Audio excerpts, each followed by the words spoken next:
Hey guys, Sam from Manfa's Makes. Happy Sunday! Thank you once again for coming back and spending some time with me. And hello to any newbies. It's so great to have you. Welcome in, and please do feel free to join in the fun along the way.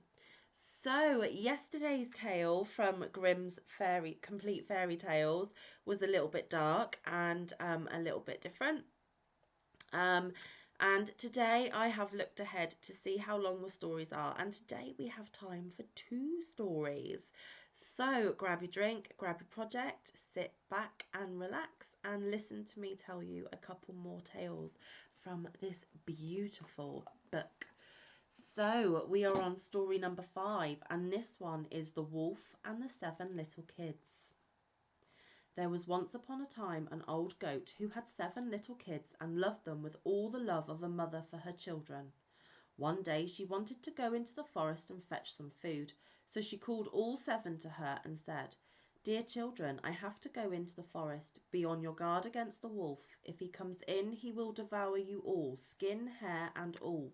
The wretch often disguises himself, but you will know him at once by his rough voice and his black feet." The kids said, "Dear mother, we will take good care of ourselves. You may go away without any anxiety." Then the old one bleated and went on her way with an easy mind.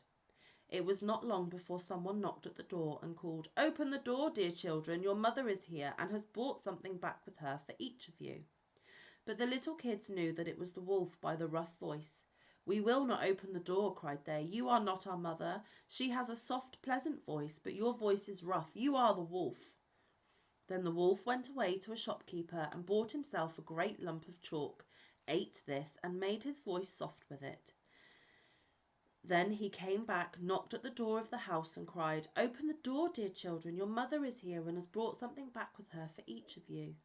But the wolf had laid his black paws against the window, and the children saw them and cried, "We will not open the door. Our mother has not black feet like you. You are the wolf." Then the wolf ran to a baker and said, "I have hurt my feet. Rub some dough over them for me." And when the baker had rubbed his feet over, he ran to the miller and said, "Strew some white meal over my feet for me." The miller thought to himself, "The wolf wants to deceive someone," and refused. But the wolf said, "If you will not do it, I will devour you." Then the miller was afraid and made his paws white for him. Yes, that's how people are. So now the wretch went for the 3rd time to the door, knocked at it, and said, "Open the door for me, children. Your dear little mother has come home and has brought every one of you something back from the forest with her." The little kids cried, "First show us your paws that we may know if you are our dear little mother." Then he put his paws in through the window, and when the kids saw that they were white, they believed that all he said was true and opened the door. But who should come in but the wolf? They were terrified and wanted to hide themselves. One sprang under the table, the 2nd into the bed, the 3rd into the stove, the 4th into the kitchen, the 5th into the cupboard, the 6th under the washing bowl, and the 7th into the clock case. But the wolf found them and used no great ceremony. One after the other he swallowed them down his throat. The youngest, who was in the clock case, was the only one he did not find.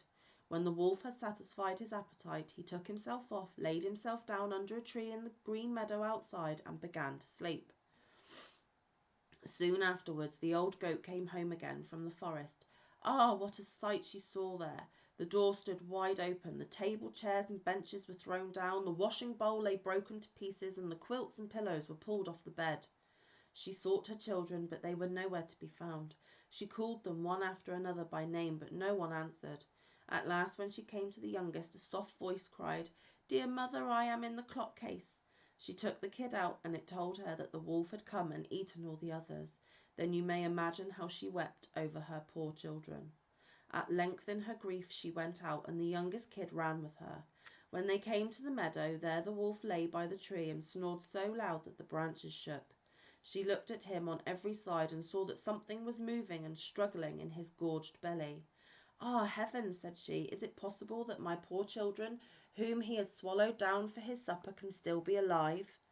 Then the kid had to run home and fetch scissors and a needle and thread, and the goat cut open the monster's stomach, And hardly had she made one cut than one little kid thrust its head out, and when she cut further, all 6 sprang out one after another, and were all still alive, and had suffered no injury whatever, for in his greediness the monster had swallowed them down whole. What rejoicing there was! They embraced their dear mother, and jumped like a sailor at his wedding.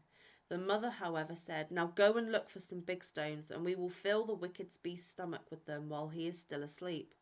Then the 7 kids dragged the stones there with all speed, and put as many of them into his stomach as they could get in.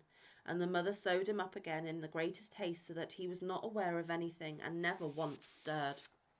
When the wolf at length had had his sleep, he got on his legs, and as the stones in his stomach made him very thirsty, he wanted to go to a well to drink. But when he began to walk and move about, the stones in his stomach knocked against each other and rattled. Then cried he, "What rumbles and tumbles against my poor bones? I thought 'twas 6 kids, but it's naught but big stones." And when he got to the well and stooped over the water and was just about to drink, the heavy stones made him fall in, and there was no help but he had to drown miserably. When the 7 kids saw that, they came running to the spot and cried aloud, "The wolf is dead, the wolf is dead," and danced for joy round about the well with their mother. Goodness gracious. So there is a little story in there, or a little moral in there, about being greedy. There is also a little warning about being careful who you trust and who you let in, stranger danger, all those sorts of things. And the fact that these stories were written so long ago and they still have these relevant messages that are still relevant today is absolutely awesome. So I think I might have heard a similar story to this, and also it is very similar to the 3 Little Pigs. So I wonder if the 3 Little Pigs was an adaptation of this one. But it was great and I enjoyed it. But we have time for another, so let's move on to story number 6, Faithful John. There was once upon a time an old king who was ill, and thought to himself, "I am lying on what must be my deathbed." Then said he, "Tell Faithful John to come to me." Faithful John was his favourite servant, and was so called because he had for his whole life long been so true to him. Therefore, when he came beside the bed, the king said to him, "Most faithful John, I feel my end approaching, and have no anxiety except about my son. He is still of tender age, and cannot always know how to guide himself. If you do not promise me to teach him anything that he ought to know, and to be his foster father, I cannot close my eyes in peace." Then answered Faithful John, "I will not forsake him, and will serve him with fidelity, even if it should cost me my life." At this the old king said, "Now I die in comfort and peace." Then he added, "After my death you shall show him the whole castle, all the chambers, halls, and vaults, and all the treasures which lie therein. But the last chamber in the long gallery, in which is the picture of the princess of the golden dwelling, you shall not show. If he sees that picture, he will fall violently in love with her, and will drop down in a swoon, and go through great danger for her sake. Therefore you must preserve him from that." And when Faithful John had once more given his promise to the old king about this, the king said no more, but laid his head on his pillow and died. When the old king had been carried to his grave, Faithful John told the young king all that he had promised his father on his deathbed, and said, "This I will assuredly perform, and will be faithful to you as I have been faithful to him, even if it should cost me my life." When the mourning was over, Faithful John said to him, "It is now time that you should see your inheritance. I will show you your father's palace." Then he took him about everywhere, up and down, and let him see all the riches and the magnificent apartments, only there was one room which he did not open, that in which hung the dangerous picture. The picture was, however, so placed that when the door was opened you looked straight on it, and it was so admirably painted that it seemed to breathe and live, and there was nothing more charming or more beautiful in the whole world. The young king, however, plainly remarked that Faithful John always walked past this one door, and said, "Why do you never open this one for me?" "There is something within it," he replied, "which would terrify you." But the king answered, "I have seen all the palace, and I will know what is in this room also." And he went and tried to break open the door by force. Then Faithful John held him back and said, "I promised your father before his death that you should not see what that which is in this chamber. It might bring the greatest misfortune on you and on me." "Ah, no," replied the young king. "If I do not go in, it will be my certain destruction. I should have no rest day or night until I have seen it with my own eyes. I shall not leave the place now until you have unlocked the door." Then faithful John saw that there was no help for it now, and with a heavy heart and many sighs, sought out the key from the great bunch. When he had opened the door, he went in first, and thought by standing before him he could hide the portrait so that the king should not see it in front of him. But to what avail? The king stood on tiptoe and saw it over his shoulder, and when he saw the portrait of the maiden, which was so magnificent and shone with gold and precious stones, he fell fainting to the ground. Faithful John took him up, carried him to his bed, and sorrowfully thought, "The misfortune has befallen us, Lord God. What will be the end of it?" Then he strengthened him with wine until he came to himself again. The first words the king said were, "Ah, the beautiful portrait. Whose is it?" "That is the princess of the golden dwelling," answered faithful John. Then the king continued, "My love for her is so great that if all the leaves on all the trees were tongues, they could not declare it. I will give my life to win her. You are my most faithful John. You must help me." The faithful servant considered within himself for a long time how to set about the matter, for it was difficult even to obtain a sight of the king's daughter. At length he thought of a way, and said to the king, "Everything which she has about her is of gold: tables, chairs, dishes, glasses, bowls, and household furniture. Among your treasures are 5 tons of gold. Let one of the goldsmiths of the kingdom work these up into all manner of vessels and utensils, into all kinds of birds, wild beasts, and strange animals, such as may please her, and we will go there with them and try our luck." The king ordered all the goldsmiths to be brought to him, and they had to work to work night and day until at last the most splendid things were prepared. When everything was stowed on board a ship, faithful John put on the clothing of a merchant, and the king was forced to do the same in order to make himself quite unrecognizable.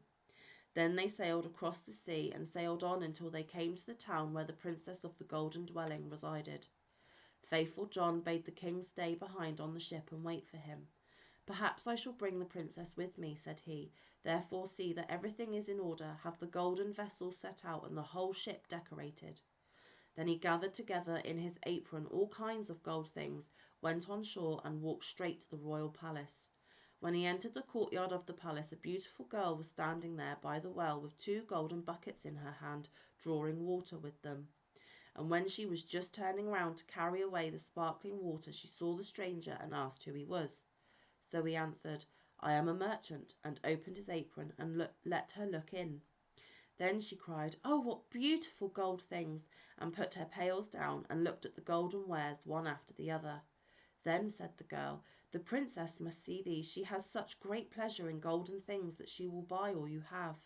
She took him by the hand and led him upstairs, for she was the waiting maid. When the king's daughter saw the wares, she was quite delighted and said, "They are so beautifully worked that I will buy them all from you." But faithful John said, "I am only the servant of a rich merchant. The things I have here are not to be compared with those my master has in his ship. They are the most beautiful and valuable things that have ever been made in gold." She waited to have everything brought to her there, but he said, "There are so many of them that it would take a great many days to do that, and so many rooms would be required to exhibit them, that your house is not big enough." Then her curiosity and longing were still more excited, until at last she said, "Take me to the ship. I will go there myself and behold the treasures of your master." On this faithful John was quite delighted and led her to the ship, and when the king saw her he perceived that her beauty was even greater than the picture had represented it to be, and thought no other than that his heart would burst. Then she got into the ship and the king led her within. Faithful John, however, remained behind with the pilot and ordered the ship to be pushed off, saying, "Set all sails till it fly like a bird in air." Inside, however, the king showed her the golden vessels, every one of them, and the wild beasts and strange animals. Many hours went by while she was seeing everything, and in her delight she did not observe that the ship was sailing away. After she had looked at the last piece, she thanked the merchant and wanted to go home, but when she came to the side of the ship she saw that it was on the deep sea far from land, and hurrying onwards with all sails set. "Ah!" she cried, "Ah!" cried she, in her alarm. "I am betrayed! I am carried away and have fallen into the power of a merchant. I would rather die." The king, however, seized her hand and said, "I am not a merchant, I am a king, and of no worse origin than you are, and if I have carried you away with subtlety, that has come to pass because of my exceeding great love for you. The first time that I looked on your portrait, I fell fainting to the ground." When the princess of the golden dwelling heard that, she was comforted, and her heart was inclined unto him, so that she willingly consented to be his wife. It so happened, however, while they were sailing onwards over the deep sea, that faithful John, who was sitting on the forepart of the vessel, making music, saw 3 ravens in the air which came flying towards them. At this he stopped playing and listened to what they were saying to each other, for that he well understood. One cried, "Oh, there he is, carrying home the princess of the golden dwelling." "Yes," replied the second, "but he has not got her yet." Said the third, "But he has got her, she is sitting beside him in the ship." Then the first began again and cried, "What good will that do him? When they reach land, a chestnut horse will leap forward to meet him, and the prince will want to mount it. But if he does that, it will run away with him and rise up into the air with him, and he will never see his maiden again." Said the second, "But is there no escape?" "Oh yes, if anyone else gets on it swiftly, and takes out the pistol which must be in its holster, and shoots the horse dead with it, the young king is saved. But who knows that? And whoever does know it and tells it to him will be turned to stone from the toe to the knee." Then said the second, "I know more than that. Even if the horse is killed, the young king will still not keep his bride. When they go into the castle together, a wrought bridal garment will be lying there in a dish, and looking as if it were woven of gold and silver. It is, however, nothing but sulphur and pitch, and if he puts it on, it will burn him to the very bone and marrow." Said the third, "Is there no escape at all?" "Oh yes," replied the second. "If anyone with gloves on seizes the garment and throws it into the fire and burns it, the young king will be saved. But what's the good in that? Whoever knows it and tells it to him, half his body will become stone from the knee to the heart." Then said the third, "I know still more. Even if the bridal garment be burnt, the young king will still not have his bride. After the wedding, when the dancing begins and the young queen is dancing, she will suddenly turn pale and fall down as if dead. And if someone does not lift her up and suck 3 drops of blood from her right breast and spit them out again, she will die. But if anyone who knows that were to declare it, he would become stone from the crown of his head to the sole of his foot." When the ravens had spoken of this together, they flew onwards, and faithful John had well understood everything. But from that time forth he became quiet and sad, for if he concealed what he had heard, his master would suffer, and if he revealed it to him, he himself must sacrifice his life. At length, however, he said to himself, "I will save my master, even if it brings destruction to myself." When therefore they came to shore, all happened as had been foretold by the ravens, and a magnificent chestnut horse sprang forward. "Good," said the king, "he shall carry me to my palace," and was about to mount it, when faithful John got before him, jumped quickly on it, drew the pistol out of the holster, and shot the horse. Then the other attendants of the king, who after all were not very fond of faithful John, cried, "How shameful to kill the beautiful animal that was to have carried the king to his palace." But the king said, Hold your peace and leave him alone. He is my most faithful John. Who knows what good may come of his actions?"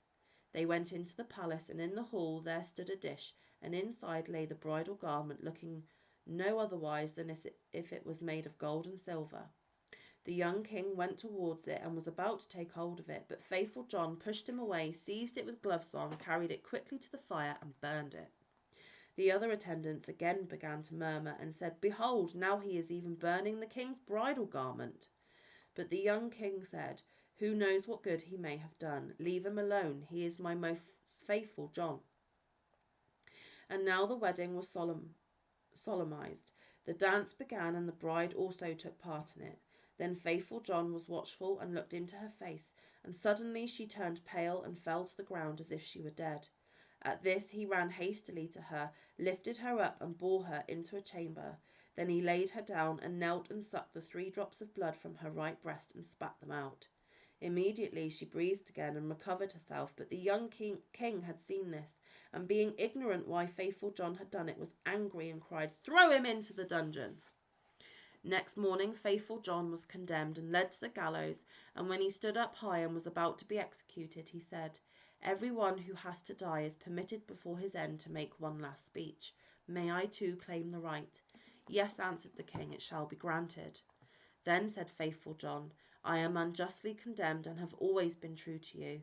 And he related how he had hearkened to the conversation of the ravens when at sea, and how he had been obliged to do all these things in order to save his master.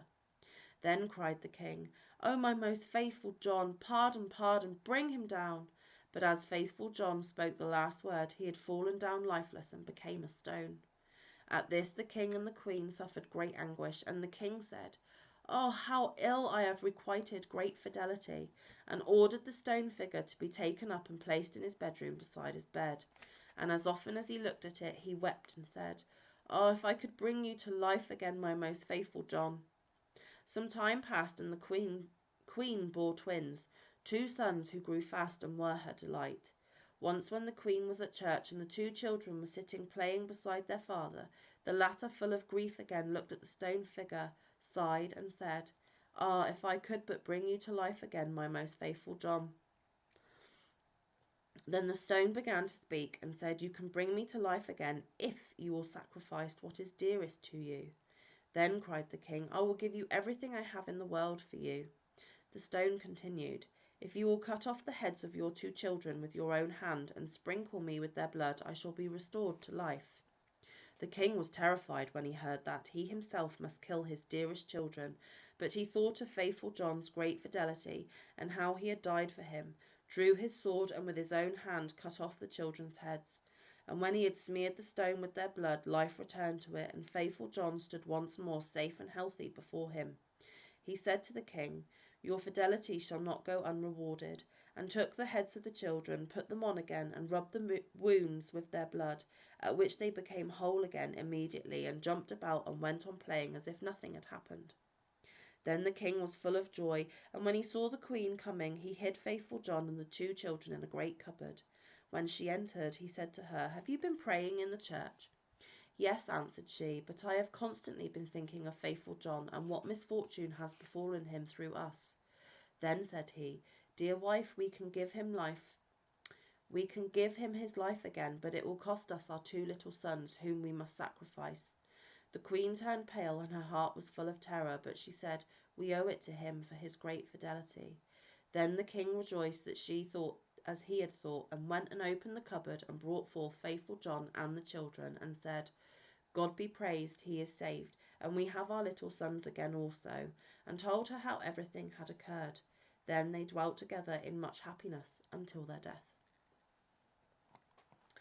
So that is the end of the reading today. That story brought home to me how true friendship can sometimes be, how you are prepared to do anything it takes for people that you love.